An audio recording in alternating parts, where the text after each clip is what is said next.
नमस्कार, AND news की विशेष सुर्खियों में आपका स्वागत है। सफाई मजदूर गरीब उत्थान यूनियन ने एक बैठक करके कोविड-19 के दौरे में सफाई कर्मचारियों के वेतन में 25% वृद्धि करने की मांग की है।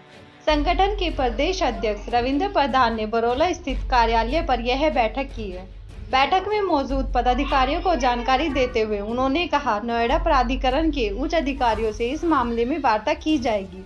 मुझे पूरी आशा है कि सफाई कर्मचारियों के हित में यह मांग जरूर पूरी की जाएगी। उन्होंने कहा है कि कोविड काल में अपनी जान की परवाह न करते हुए भी सफाई कर्मचारी पूरी ईमानदारी से अपने फर्ज का निर्वाह कर रहे हैं। ऐसे में सरकार को भी उनके जीवन यापन के बारे में सोचने की जरूरत है।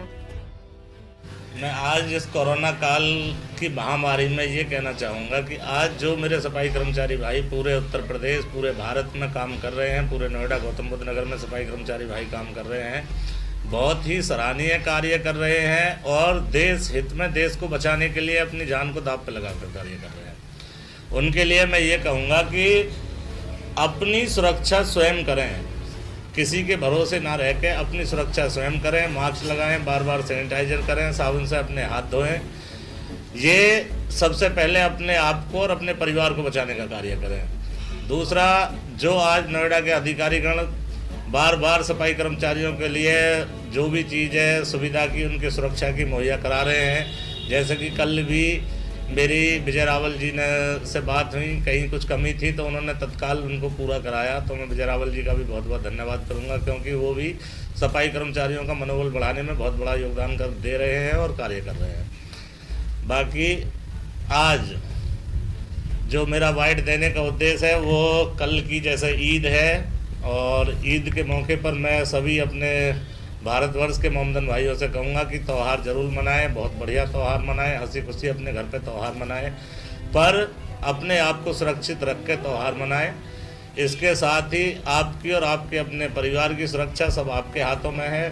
त्यौहार के साथ साथ खुशी का त्यौहार का एक मैसेज जाए बहुत अच्छा कि हाँ, खुशी का त्यौहार मना, कहीं से कोई दुर्घटना या ऐसी गंभीर समस्या सुनने को ना मिले जैसे कि आज पूरे भारत में मिल रही है। इसके लिए मैं बताना चाहूँगा आपको कि जैसे आज पूरे भारत के लिए माननीय प्रधानमंत्री जी ने कोविड-19 में जो भी कोविड योद्धा हैं उनके लिए 25% वेतन बढ़ाने का जो घोषणा करी है वो सराहनीय है, बहुत बड़ी बात है। क्योंकि आज कोविड से लड़ते हुए जो कर्मचारी भाई थे उन्हें इससे बहुत बड़ी राहत मिलेगी, क्योंकि वो अपनी जान को दांव पे लगाकर कार्य कर रहे थे। जिसके लिए जो प्रधानमंत्री जी ने सोचा है उनके लिए मैं बार बार धन्यवाद करूंगा। उन्होंने सफाई कर्मचारियों के लिए बहुत बड़ी चीज़ सोची है। उन्होंने सभी के लिए बोला है, सफाई कर्मचारी, डॉक्टर और पुलिसकर्मी, तो सबका बहुत बहुत धन्यवाद। अपने पूरे मन और पूरी ईमानदारी से मेरे सफाई कर्मचारी भाई भी कार्य करें। जो भी कोविड में कार्य कर रहे हैं वो अपने आप को अकेला ना समझें, सरकार उनके साथ है, पूरी सहानुभूति उनके साथ बढ़ती जा रही है। और माननीय प्रधानमंत्री जी ने जो 25% वेतन बढ़ाने का निर्णय लिया है ये बहुत बड़ी बात है। और अधिक नहीं, अभी क्या हुआ है कि नोएडा प्राधिकरण एक ऐसा शहर है जो कि दिल्ली और एनसीआर से सटा हुआ है, पर यहाँ नाक तले दिए वाली बात होती है, क्योंकि दिल्ली हमारे बिल्कुल बहुत नज़दीक है। दिल्ली से जो भी घोषणा पास होती है वो सबसे पहले नोएडा में होनी चाहिए, पर हमारे नोएडा के जो अधिकारी हैं वो इतने अंधे हैं कि उन्हें वो कोई भी चीज़ बिना ढोल बजाए समझ में नहीं आती है। जब तक संगठन किसी चीज़ की आवाज़ को लेकर 4 बार इनके पास नहीं पहुँचे, जब तक ये लोग सुनते नहीं हैं। अभी इसके लिए जो वार्ता मेरी इनसे चल रही थी, इस पर अभी तक इनका कोई आश्वासन नहीं आया है। हो सकता है कि मजबूर होकर हमें हड़ताल ना करनी पड़ जाए, क्योंकि जो प्रधानमंत्री जी ने बोला है उसे ये लोग जल्दी से देने के लिए तैयार नहीं हो रहे हैं। हमने ये कहा, जब सरकार ने आदेश कर दिया तो आप कर्मचारियों की 25% वेतन बढ़ाने में इतनी देर क्यों कर रहे हैं? तत्काल आप एक मैसेज जारी करें कि जो भी सफाई कर्मचारी हैं उनकी वेतन 25% बढ़ा दी गई है। 2.5% का अभी 1 रुपया किसी कर्मचारी का नहीं बढ़ाया गया है।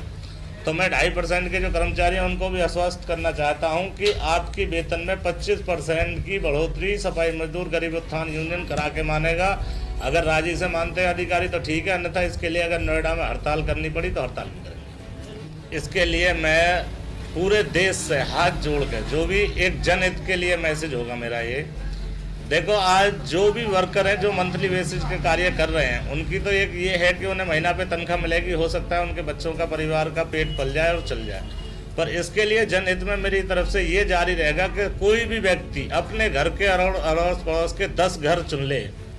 अगर एक आदमी अपने पड़ोस के 10 घर लेके चलेगा तो मैं जानता हूं कि पूरे देश में कहीं भी किसी कर्मचारी का या किसी भी मेरे मजदूर वर्ग का बच्चा भूखा नहीं सोएगा। जितना हो सके उन लोगों की भी मदद करें। आज अपने बच्चों को पालने के साथ साथ में उन परिवारों के लिए भी देखें कि जहां कोई आदमी कोविड के डर से नहीं पहुंच पा रहा है, जहां एक बीमार व्यक्ति पड़ा है, उसके घर में कोई दवाई लाने के लिए नहीं है, तो मैं ये कहता हूं ये बीमारी उसके घर जाने से नहीं लगेगी। अगर उसके परिवार को किसी चीज़ की ज़रूरत है, मेडिसिन की ज़रूरत है या किसी भी खाने की ज़रूरत है या किसी भी तरह की कोई परेशानी है, तो वो जो उसके पड़ोस में रहने वाले व्यक्ति हैं वो स्वयं उसकी मदद करें। अन्यथा अगर फिर भी नहीं होता है तो सफाई मजदूर गरीब उत्थान यूनियन पूरे उत्तर प्रदेश में कार्य कर रही है। हमारे कार्यकर्ता हर जगह उपस्थित हैं, ये उसके लिए कार्य करेंगे। और हमारा नंबर मैं मीडिया के माध्यम से बता दूं, सफाई मजदूर गरीब उत्थान यूनियन का जो कॉन्टैक्ट नंबर है वो है 8076470729। ये नंबर है। कोई भी व्यक्ति 24 घंटा में कभी भी कॉल कर सकता है, जिसके लिए जो जहां जरूरत होगी वो हम तत्काल उपलब्ध कराएंगे। किसी के लिए किसी भी प्रकार की परेशानी के लिए मैं फिर बार बार हाथ जोड़ के अपने पूरे भारतवर्ष के नागरिकों से मेरी हाथ जोड़ के प्रार्थना है कि अपनी सुरक्षा स्वयं करें, सबका कहना मान लें। इसमें किसी के लिए कोई ये नहीं है कि कोई जबरदस्ती कर रहा है। आज आपका बचाव देश का बचाव है। आज अपने आप को आप स्वयं बचाएंगे तभी देश बचेगा। आप अपनी सुरक्षा खुद बरतें, मास्क लगाएं, सैनिटाइजर करें। घर में सैनिटाइजर की हर घर में सैनिटाइजर अपने में उपलब्ध होना चाहिए, जिससे कि उनके बच्चे भी सुरक्षित रह सकें, वो खुद भी सुरक्षित रह सकें। बाहर से जब भी आप आते हो अपने घर में सैनिटाइजर करके घुसें, क्योंकि बाहर हवा से भी दूषित है। तो अगर आप गलत या कोई संक्रमित होकर जा रहे हैं तो हो सकता है आपके घर में भी बीमारी फैलने के डर हैं। तो आप सुरक्षित होकर जाएंगे तभी आपका परिवार सुरक्षित रहेगा।